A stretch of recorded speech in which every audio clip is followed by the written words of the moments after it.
Hey guys, this is Eric Weingarten with Weingarten Racing. It's an update video, but there's more, so you're probably going to learn some stuff because several of you guys have mentioned stuff that might help, and it did help, some of it.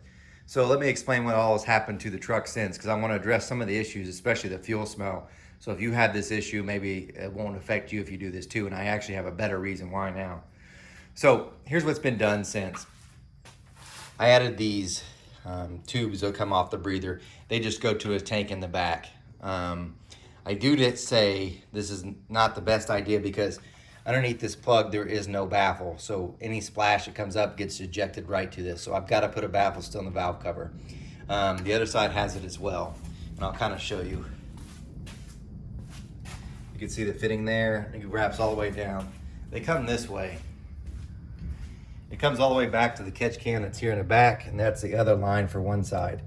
I just haven't got to. There's a fitting here that needs to be into that, but that's the wrong side hose. I just made it adapt so I could use it to run. Because what I did was I took this to broken arrow muffler and radiator, and that guy that did the exhaust job on this is a guy named Robin Sanders. He was on Street Outlaws. Oddly enough, Street Outlaws are actually here in Tulsa right now, the No Prep Kings. They're here racing this weekend, which is a weird coincidence. But he does great exhaust jobs. So all I had him do was, I had him go from the header, do a little extension for my O2s. Then there's a cutout there, and it's electronic. And then from that, it reduces down to 2.5 inch pipe, and it goes into muffler. Because I know you're like, well, doesn't that restrict it? Yeah, oh, absolutely. So the muffler and 2.5 inch pipe on this blown deal absolutely restricts it. When the cutout's open, it's much better. So yes. And I have to say another mistake that was made by my part is these headers, they're lemon headers, which you can hardly see, so I bring them over here. These are nice lemon headers, but they're I'm using a merge collector because on the NA engine, they actually make more power. For a power outage application like this, having that merge collector is a bad idea. So it's probably costing me some power. I need a regular collector. Maybe eventually I'll do that, just not there yet, so whatever. But the cutouts will help me when I'm at the red track, but driving around town, I'm just gonna be on the muffler. But what it does do is let me have a much better O2 reading now because the whole system's sealed. They're not, only a few inches after the O2 sensor of pipe, so the O2s can read right, so I can tune better. Which brings up to the two problems if you watched before. One, I said it kept dying, and it's true, this thing kept dying and run until it got about 180 and just die. It hasn't done that since. I thoroughly believe it was the starter kept grounding and ungrounding its power, so what it was doing was it wasn't so much the sniper stuff, but what was feeding to the arc panel was intermediate voltage. It wasn't consistent, or do some flyback voltage. And then that would it'd be like turning on this 12 volt switch power and off and on, but such in fractions of a second, not even a second. And that was what was doing it. Once all the starter got changed and tightened up the other stuff, it has never died since. It's running pretty good. The tune's off. It's going to take a while to get that to adjust. Because of the pipe now that's on there, I have a better idea where the O2s are, and I'm still kind of dicking with it. It's really conservative on timing. I've added some more now when it's not in boost. In boost, it's still got way less timing. I'm sure I could make more power if I took that, but I'm not going to risk it at this point. But one of the things that I think will help most of you is I said when you park it in the garage, this is now in the other garage, not in the shop, that the gas fumes make it smell like there's a gas leak all the times. And several of you have said, this is the fuel injected tank, that's the carburetor one. Several of you said it's your vent. This is the vent line, which it looks like I didn't tighten it, so I probably should do that. You are correct, that's what it was. What happened was I was getting frustrated beyond belief. That's the return, by the way. But this is the vent. Probably do need to tighten that. But what was happening was it would vent out and you'd smell the gas fumes. And I thought, there's no way that can be. By the way, there's another vent that comes off here, and if you get underneath it, you can hardly smell that vent. But you sure smell that one. And so I was like, I don't see how that could be. And let me explain why I thought that. The Camaro's fuel cell looks a lot like this. And it's got a return that just dumps out too. But the Camaro runs 118 Sunoco fuel, so it doesn't evaporate as quick. And I never plugged the vent line or nothing, and it has no smell ever. So I couldn't figure out why on this deal it had such a fuel smell but it's pump gas. Pump gas evaporates much easier, much easier. So it was a simple fix. All I did was put a paper towel on the bottom of the vent when I'm not running. So right now, as it's sitting, so it doesn't fume up the garage, I just shoved the paper towel into the end of the vent line underneath the truck. Then when I go driving, I'll pull it out. It's pretty simple. That's all that there is to it. And guess what? The smell went away completely. But here's why I think it happened more, because I spotted this yesterday. So back up here to the front. So this is a return system. You have to run a return system anyway for whenever you're doing fuel injection. But on a carburetor, sometimes you run deadhead like this, where you got the fuel coming in. And these are two outlets, obviously not hooked up, not running the carb. But it's just whatever the fuel moving out here, that's all it's moving. The return, this is the inlet. So there's your filter. Comes all the way in, goes to these lines, up to the throttle body. You can't hardly see it, but there's an 180 degree fitting that goes back this way to this regulator, and that goes back to the tank. If you notice my regulator, I put an electronic sensor so I can monitor the fuel pressure. I actually set up a safety so that if it gets low on fuel pressure, it'll start taking timing away. But anyway, here's what I saw. What I've been doing when I shut off the truck, and this might be a lesson for you guys, the Sniper, it has its own module that can control the fuel pump. I do not do that. I did something like that. I cut the wires, put them together, and splice them like that. I don't want them running it. I want it independent. So when I'm tuning, you know, if you keep turning on your Sniper, guess what? It keeps priming the engine if you have that pump hooked up that way, because it keeps sending fuel. So I don't want it that way. So I have the fuel pump on a totally different switch, not connected to the Sniper one working. So what I would do is, here's how I've been shutting off the engine. I just kill the fuel pump, because I actually don't want any fuel that's left in there. So like if you just did it normally, you say you killed your ignition, it still sprayed some fuel, and there's still some fuel sitting here that eventually makes its way into the engine and contaminates your oil. So what I've been doing is I just kill the fuel pump. Eventually it runs itself out of fuel and it's done. So I'm looking inside the truck, and I killed the fuel pump, and I noticed that the fuel pressure goes all the way down to 0. I'm like, cool.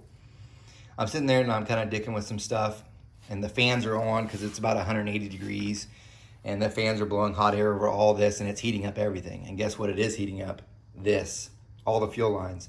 I literally watched the fuel pressure go from 0 all the way up to 30 pounds with no fuel pump on. So what was happening is the fuel was evaporating. So as the fuel's evaporating, this finally is opening and sending some out, or not all the way closed, sending some out, and that goes all the way back to the tank, out to the vent. You get the idea. That's where the fuel smell was coming from. So after it had been ran, for sure the fuel had enough heat in it that after you shut it off, that fuel vapor made it right back to the back, because that's just boiling fuel and get out the tank and out to the air. That's what was happening. So I'm probably gonna end up insulating all these lines here anyway. You wouldn't think that they would get hot, but that air blowing from those Delta PAG fans heats this whole area up, and it just gets hot. So I think it's boiling those lines. And I'm like, aren't you worried about it getting through? If you're a carburetor guy, you're worried about boil over and it makes it into the engine. Now, when the ejector's closed, there's that fuel vapor ain't making it through. But it will go the other way out through that return. So a little bit different there. Something that might help some of you guys. For the record, I know it's hot underneath here. The whole thing, everything's hot. You touch the firewall, you burn your hand. There's nothing that's cool underneath this truck. And my air filter being right there, yeah, it's hot too. So it's getting in hot air as well. I told you eventually I'm gonna build this air box, or have one built that puts the air up here by the cowl. I'm totally gonna do that. But there is a highly likelihood I'm just gonna run pump E85. It's readily available around me. It's not hard to get at all, just to cool everything down. It did make more power too, but I'm just gonna leave the timing exactly how it was. Of course, add more fuel just to keep things kind of cooler with the charge. The only thing I don't like is all these lines are actually made from methanol, so I'm not really even worried about the E85 eating it up, but E85 will gel. It does weird stuff when you let it sit, so I'm not too much of a fan of that. Anyway, that's the truck, but guess what? Check this out. The Camaro has its engine back in it. So I love this car and this fact. Yes, it's very expensive to run, but as far as working on it, oh my God, this is a dream. I got so used to the S10 where everything's tight. There's not room for anything. And then I got this in. We literally we took the truck to go get the mufflers put on and whatnot. We rolled this in, had this engine like it is in 20 minutes. I mean, this thing, the truck, not even close, not even close. And in all fairness, we probably could have it button up in another 20 minutes. But a lesson for you guys, these are the exhaust gaskets for the my big block here. It's a Mr. Gasket 5912. They're out of stock, been out of stock forever. Sucks. These are the ones I prefer to run. I end up buying some, which I can't find them now, some SCE ones like this. They're similar opening, but they're twice as thick. That's the only ones I could find. Their opening sizes were about the same. I don't know how that's gonna affect the headers because I have side and exit headers. I'm not sure if they're gonna even clear. But I might end up trying to run these because you can't find that header, that gasket, which makes no sense. These were like the most common header gaskets forever, and I haven't been able to get them for months. Frustrating on that part. Like this is a basic part. But anyway, Camaro's getting close. Will I be running it? Probably not. Not really. New converters in and everything too. But I probably have it where it's drivable soon. Probably within the week because this part goes pretty quick. But anyway, I wanted to give you an update on that. And yeah, that was pretty much it. This dude's gonna be pretty cool. Get to try it again. What's gonna happen on both of the S10 and the Camaro? The Camaro I'm gonna put on the chassis dyno, run an NA, and then I'm gonna use the nitrous and tune it that way. And then I'll switch to the new rubber, new tires, because I'm probably gonna go to Dunsworth chassis dyno for this deal. And it'll probably eat up these rear tires. On the S10, there's a guy here that's got a hub dyno, and I'll probably do that with that for the fuel injection, because I do want to do some, make sure everything's good before I actually take that to track so I'm not hurting anything. Same with this, but I think I'm putting them both on chassis dyno. When do I know that's going to take place? I have no idea. I did drive the S10 around. It is quick. So it's got 355 gears, which is different than the 411. So this is going to sound strange to you guys, but it has less stall converter than it did before. And it feels like it's stalling, like it tries to, you have to rev it higher before it moves. In the last engine, I had like a 5500 stall, 456 gears. You just let off the brake and it goes. This doesn't quite do that because it takes more energy to move the rear end because of the gear. But it's quick. So I took it around the block, just around the neighborhood, really just see what it did. Got out on the open road, and the S10 will move. It still broke them loose, and I was really hesitant about getting too far on it, but it's got some beans. So I think the starting line ratio, if I did all the torque numbers and everything, torque, the first gear ratio, the rear gear ratio, all that, and measured it, it's only about 40 foot-pounds more torque it's applying to the tire on the hit than the old motor, which you're like, that's it? Yeah, but then it ramps up dramatically. So on the leave, it's about the same, but after the first couple rotations, and it's way more torque. But it should make it run faster too. So we'll see. Get to play with that later. Well, when am I going to the track with either one of them? Definitely not till it cools off. It was hot as hell yesterday. Sweating my balls off.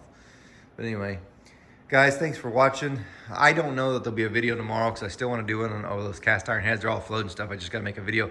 But tonight I'm going to go watch Keith race his pure stock car because he came and helped me yesterday. He works with me in the shop. And he raced out at Salina. And he's leading the points still in pure stock. So I'm going to go watch him tonight. So I won't have time to do a video. But I'll probably put it out Monday. So anyway, guys, thanks for watching. You guys take care.